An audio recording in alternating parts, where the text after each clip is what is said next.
मंगल भवन मंगल हारी।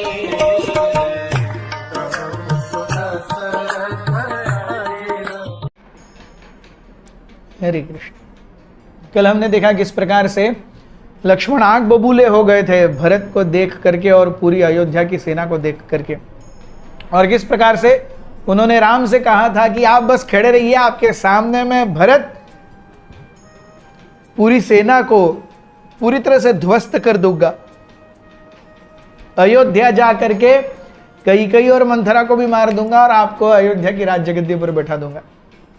और तुरंत राम आए थे और कहे थे, राम खड़े रहे वहां पे, और राम खड़े रहे, कहने लगे कि जो तुम कहते हो लक्ष्मण ये बहुत सही है। जो सही में पूरी तरह से अपने केवल बल और पोजीशन में डूब गया है वो करप्ट हो ही जाता है। लेकिन भरत जैसा व्यक्ति जो साधु संतों की छत्र छाया में रहता है, उसे चाहे कितना भी बल मिले और कितना भी ताकत मिले, उस छत्र छाया में वो कभी करप्टेड नहीं हो सकता।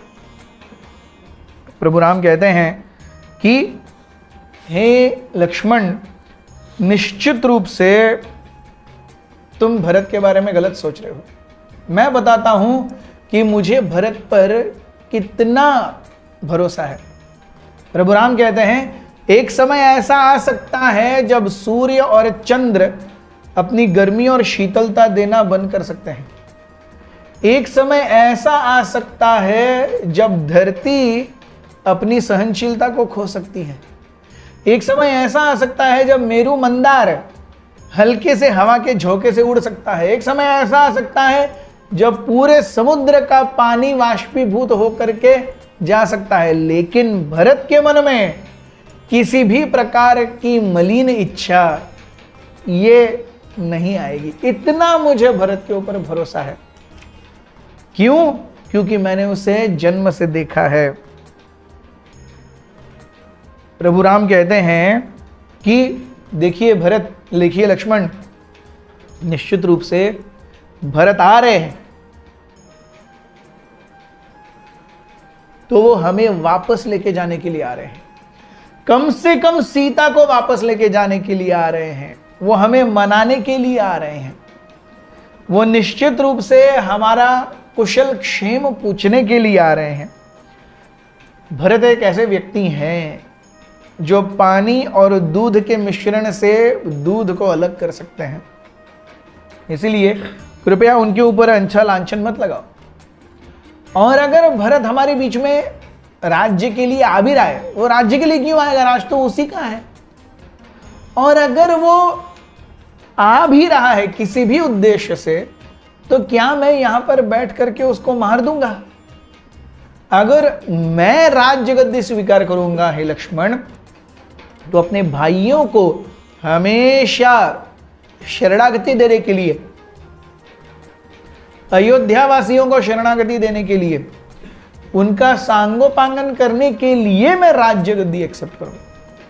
अगर ये सब नहीं हो रहा है तो मुझे राज्य लेने की तनिक भी इच्छा नहीं है। भरत को खुशी से राज्य करने दो। तो इसीलिए कृपया भरत के ऊपर लांछन मत लगाओ। आसक्त वही हो सकता है जो पूरी तरह से नेतृत्व विहीन है। अगर कोई अपने जीवन में नेतृत्व को लेता है सीरियसली, तो वो अपने जीवन में बहुत सारे गड़बड़ियों से अछूता रहता है। वे कहने लगे कि मैं निश्चित रूप से कह सकता हूं भरत, लक्ष्मण की भरत ने सारी सेना यहां पर केवल हम दोनों के ऊपर प्रेशर डालने के लिए लाई है कि आप वापस अयोध्या चलिए। मैं जितना भरत को जानता हूं और जितना मैं भरत के ऊपर आश्वस्त हूं, निश्चित रूप से उसके मन में कोई छल कपट नहीं है। और अगर लक्ष्मण तुम्हारे मन में ऐसा कोई कपट है कि तुम्हें राज्य चाहिए, तो तुम बेफिक्र रहो। भरत आएगा, मैं उससे बोलूंगा लक्ष्मण को राज्य दे दो, वो तुरंत इसी क्षण दे देगा। For Lakshmana this was a tight slap, very very tight slap. He understood his mistake.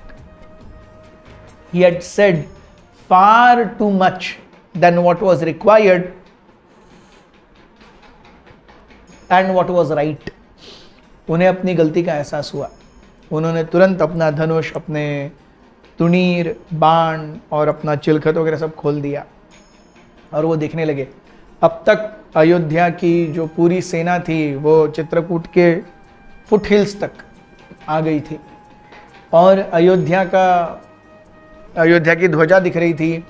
Ayodhya के जो प्रमुख हाथी थे वो दिख रहे थे, लेकिन उसके ऊपर राजा की जो छतरी थी वो नहीं दिख रही थी. तो वो राजा की छतरी क्यों नहीं दिख रही, इसके बारे में दोनों भाई सोचने लगे.